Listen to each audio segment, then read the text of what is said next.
Bonjour, je m'appelle Rosemine, je suis congolaise d'origine vivant à Kinshasa. Je suis la maman d'Alexandra, une congolaise vivant au Canada, à Québec, précisément dans la ville des Trois-Rivières où elle est étudiante à l'université et elle combine avec un job étudiant. Je fais cette vidéo parce que ma fille est introuvable depuis le mercredi. Le lundi, nous, on a eu très bien échangé avec elle, tout était normal, tout était parfait, très bien. Le mardi, son papa l'a écrit, son papa a parlé avec, lui a dit, je vais envoyer ton argent de loyer le mercredi ou le jeudi. Il s'est même excusé parce que normalement, on envoie des 27, déjà les 27 ou les 28, en tout cas avant les 30. C'est ce que la coloc réclame souvent. Alors, du coup, le mercredi, on n'a pas eu à échanger avec. Le jeudi, son papa a envoyé l'argent le matin. Et après, il a écrit les messages après, comme toujours. Souvent, elle a l'habitude de recevoir et puis dire, ok papa, j'ai reçu, mais là, je suis soit à l'université ou je suis à mon job étudiant. Dès que je finis, soit tout de suite après, je récupère ou bien ma journée, elle sera chargée, je vais récupérer demain, comme je n'aurai rien à faire. Ça a toujours été ça. Mais il n'y a pas eu de feedback de sa part. Le jeudi, là, quand on a envoyé l'argent. Mais on s'est dit, bon, comme toujours, parfois elle revient toujours et tout à dire, non maman, tu sais, j'étais un peu occupée, j'étais au boulot et tout, et j'avais examen, j'étais à l'université, j'étais tout ce qui va avec. Parce que parfois vous arrivez à parler directement, quand vous vous appelez ou bien quand vous vous écrivez. Parfois aussi il arrive, vous savez, avec les fuseaux horaires, vous pouvez laisser un message et la personne vient vous répondre après ou des heures après, vu le fuseau horaire. Alors, le jeudi, Alex n'a pas fait de signe. Ça nous a inquiétés. Alors on s'est décidé, non, le vendredi, de contacter sa coloc. Nous, c'était le matin. Eux là-bas, c'était le matin. Il fallait attendre qu'ils se réveillent. Nous, c'était à 14h. Là, il était 14h, je crois, 6h chez eux ou 7h. On appelle Louane. Son papa a parlé avec. Mais moi aussi. Moi, je parle de mon appel à moi, à la maman. J'ai parlé, je dis, allô, Louane, ça va et tout. Ça fait que je n'arrive pas à joindre Alexandra. Elle me dit, oui, ça fait 2 jours que moi je l'ai vu. Moi, personnellement, j'étais à la maison et ça fait 2 jours que je l'ai vu. Et là, ça fait 2 jours, moi, je ne suis pas à la maison. Je suis chez mon copain ou chez mes parents et voilà.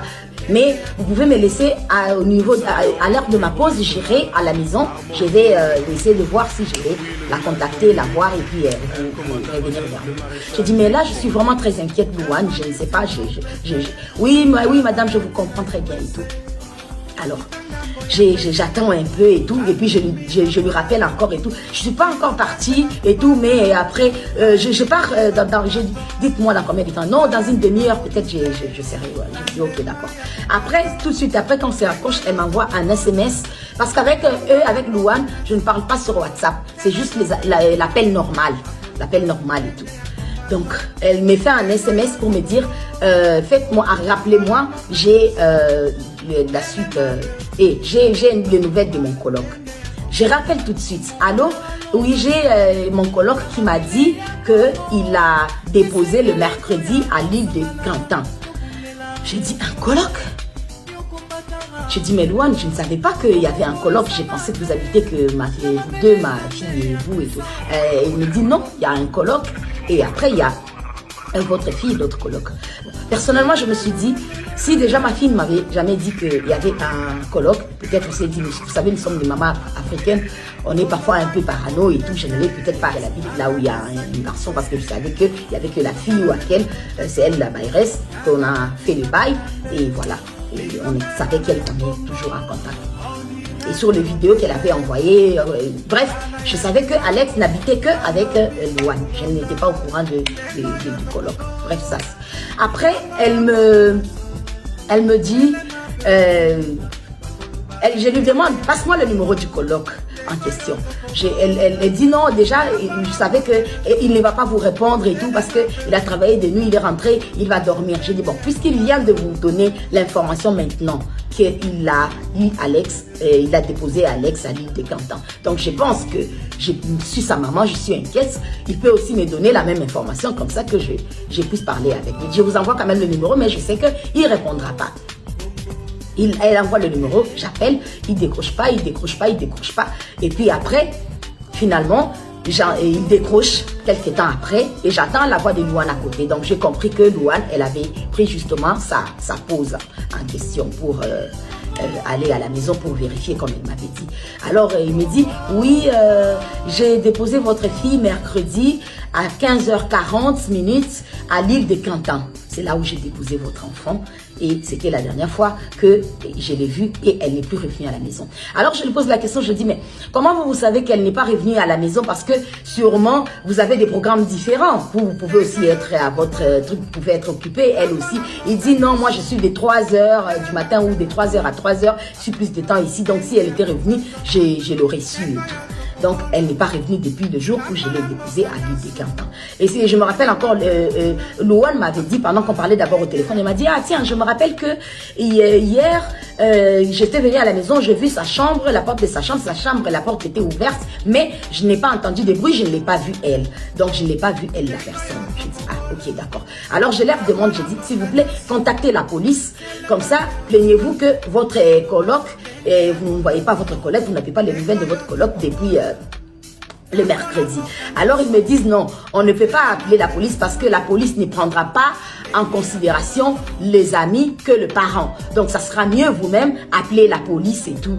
J'ai dit non, mais je préférerais que vous appeliez la police. Pendant qu'on était en train de parler, ils m'ont envoyé, ils m'ont texté un SMS, le numéro de la police. J'ai dit mais j'aurais quand même aimé que vous aussi, vous appelez la police et après comment je vais appeler la police? Vous dites à la police que sa maman aussi s'est plaint auprès de nous et c'est comme ça qu'on vous appelle pour savoir comment est-ce que, voilà, on fait la plainte en fait, ensemble. Ils ont dit, bon, c'est ils avaient dit au téléphone non, mais bon, après, j'ai raccroché pour moi, trouver la solution de comment trouver à appeler la police. Et après, je reçois le message de Louane qui me dit, voulez-vous me rappeler? J'ai rappelé directement et tout. Elle me dit, la police est là, on a dû contacter la police. Alors je prends la police. Et il me demande, oui madame, il pose la question normalement et tout. Quand est-ce que vous avez eu votre fille pour la dernière fois? Comment est-ce qu'elle s'appelle? Donnez-nous son numéro de téléphone, tout ce qui va avec. Et tout. Vous savez tout ce qu'on demande et tout. J'ai tout donné, tout ce qui était comme information et tout ça. Et la police m'a dit, rappelez-nous dans 15 minutes. Ok, j'ai raccroché dans les 15 minutes. Vous savez, une maman qui j'étais là dans les 15 minutes. Je rappelle dans les 15 minutes et la police me dit, le téléphone de votre fille a émis pour la dernière fois le mercredi à 15h. Alors, je dis... depuis le mercredi à 15h, oui, depuis le mercredi à 15h que ça a cessé d'émettre. Mais depuis tous ces temps-là, elle recevait en fait son SMS, ça faisait toujours des traits, tout le temps en question. Parce que là, quand je sais que je vous parle, là où je parle avec la police, c'est déjà genre vendredi à l'heure de chez nous, peut-être à 16h, 17h, 18h, un truc comme ça. Après, je suis restée plutôt en contact avec la police. La police, ils m'ont passé le numéro, appelé le numéro, tel numéro et tout, ils m'ont donné le numéro. Donc, je me suis mise maintenant avec la police et tout, j'étais là avec eux et tout. Ils ont dit, ok, on commence les recherches. Ils m'ont dit, on est au moins 40 personnes, on est là et tout, à chercher votre fille, à essayer de savoir qu'est-ce qui s'est truqué, où est-ce qu'elle est, où est-ce que... on est déjà chez elle ici à la maison, on est arrivé, on va prendre, je sais pas, bref, tout ce qui est faux pour pouvoir retrouver votre enfant. J'ai dit, ok, d'accord, je vais attendre qu'est-ce que la police va me dire. Bon. Vous savez, je suis une maman.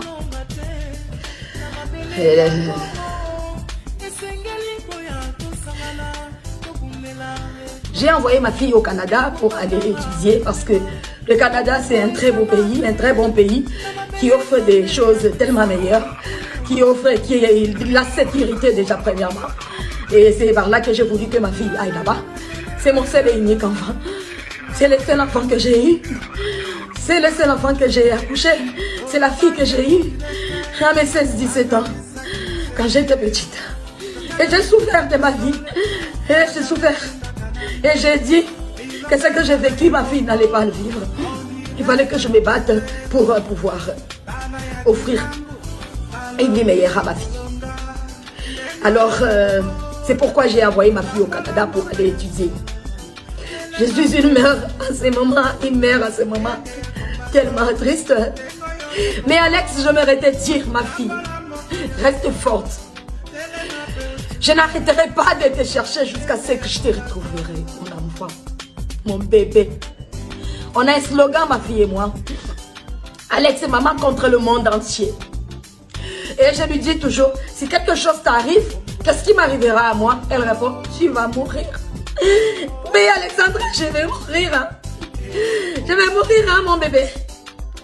Parce que j'ai passé dans les messages, comme je vous dis, les téléphones, les WhatsApp de ma fille, a continué à passer tous ces vendredis-là, depuis là toute la journée, jusqu'à le dernier message à 1h05 de la nuit de vendredi à samedi, que plus rien, un trait, comme si elle était sur internet et puis on a coupé internet, ou soit le téléphone est tombé le bat, parce que déjà, l'appel déjà normal n'est passé plus. Et la police aussi avait déjà vu que le téléphone avait cessé d'émettre depuis le mercredi. Donc, déjà, vous voyez la panique. Et déjà, on était encore dans l'espoir à voir comment est-ce qu'elle répondait, comment est-ce qu'elle recevait sur les SMS et tout. Mais ce que je trouvais bizarre, c'est que connaissant ma fille, parce que c'est mon bébé, c'est ma princesse, c'est mon enfant. Tout ce que j'ai eu, ou tout ce que j'ai fait, ou tout ce que j'ai été dans mon passé, où je ne sais pas ce que je peux dire comme adolescente, comme je ne sais pas quoi. J'ai dit, ma fille ne vivra pas la souffrance que moi j'ai vécue. Ma fille ne vivra pas tout ce qui est noir, tout ce qui est quoi que ce soit. Et c'est une fille que j'ai élevée dignement. Pour ceux qui connaissent Alex, c'est pas qu'elle est antisociale, mais c'est quelqu'un qui est tellement réticente, qui est tellement polie, qui aime tellement les gens et qui est serviable, qui est bienveillante, qui aime Dieu, qui prie beaucoup. C'est une fille que j'ai appris dans la vie de suivre, donc vraiment de connaître Dieu, parce que Dieu a fait des merveilles pour moi, parce que déjà à arriver à ce que j'ai vécu et jusqu'à arriver à tout ce que j'ai vécu, elle et moi, tombée enceinte à 16 ans, 17 ans, pour, voilà, et puis avoir mon enfant, il faut déjà imaginer qu'est-ce que j'ai dû endurer pour arriver là et tout, à passer par le Cameroun où elle est née, et Congo-Kinshasa, partir Lubumbashi, et revenir ici, et partir en Afrique du Sud où elle a fait les études encore, et après l'envoyer au Canada pour l'université. Donc vous pouvez bien imaginer le parcours que j'ai fait. Donc je me suis donné, battu, bec et ongle. Moi je ne vis que pour mon enfant. Je ne vis que pour ma princesse. Je ne vis que pour mon enfant. Alors je demanderai à toute personne qui pourra avoir des nouvelles, je ne sais pas, des indices, quelque chose qui pourra nous aider, qui pourra aider la police canadienne, parce que la police canadienne, elle travaille, elle continue encore à travailler maintenant, mais je pense que par mon devoir de mère, je ne peux pas rester comme ça. Il faut bien que je fasse, il faut bien que j'alerte le monde, il faut bien que je ne peux pas rester comme ça meurtrie. C'est pourquoi j'ai fait cette vidéo. Alex, retiens bien que maman n'arrêtera pas de te chercher. Maman n'arrêtera pas de te chercher jusqu'à te retrouver. Non, maman n'arrêtera pas. Et le Seigneur est avec toi. Le Seigneur sera toujours avec toi. Et le Seigneur ne va pas t'abandonner. Le Seigneur ne va pas m'abandonner moi. Le Seigneur ne m'abandonnera pas. Alors je vous en supplie, aidez-moi à retrouver ma fille. Aidez-moi à retrouver mon bébé. Cela fait des jours que je ne bois pas, je ne mange pas, je ne dors pas. Je ne sais même plus comment fermer l'œil ni comment vivre.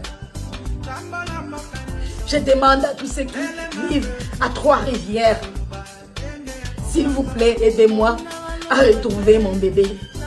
À toute personne qui a des nouvelles d'elle, aidez-moi à retrouver cette fille, cette jeune fille qui est venue au Canada parce que c'est un beau pays, c'est un bon pays qui offre tellement de choses.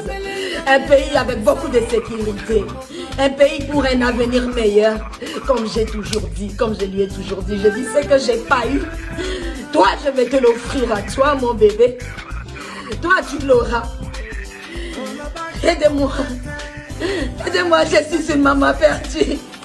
Je suis une maman perdue, je suis une maman triste. Je suis une maman qui ne sait pas quoi faire. Qu'est-ce que je vais faire en ce moment? Mon bébé me manque. Mon bébé me manque. Mon bébé me manque. Contactez la police canadienne. Contactez la police québécoise, la police des Trois-Rivières, la police de, je ne sais pas, du monde entier. De tout ce que vous pouvez contacter, je ne sais pas, mais aidez-moi. Aidez-moi à pouvoir boire de l'eau. Aidez-moi à pouvoir dormir. Aidez-moi à pouvoir manger. Aidez-moi à pouvoir continuer à vivre. Parce que sans ma vie prendra fin.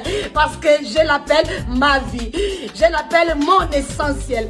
Elle passe avant tout. Elle, c'est ma vie. Elle, c'est mon tout. Aidez-moi. Je ne vis plus. Je ne vis plus. Je n'ai plus de vie. Je n'ai plus de vie. Je ne sens pas.